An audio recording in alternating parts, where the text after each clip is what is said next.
Hi, here at Gannon's Antiques and Art. I'm about to show you another exceptional master beer stein from Mettlach, number 2194, which features a poem by Victor von Scheffel. It's a 19th century poem about an event that happened in a tavern in Ascalon back when it was an Assyrian port city. And it was about someone who drank for days and then couldn't pay. Classic story.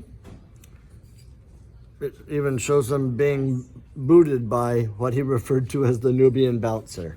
But as far as this very rare stein goes, there are no chips, no cracks. It's got this great alligator or crocodile, it'd be a crocodile, Israel, as a handle.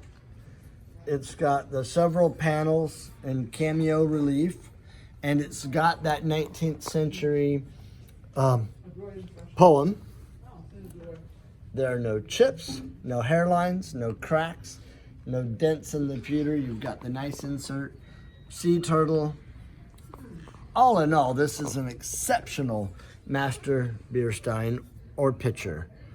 They refer to them as master beer steins, presumably 3 liters, I should think. But this is exceptional. It's right here at Gannon's Antiques and Art in Fort Myers, Florida.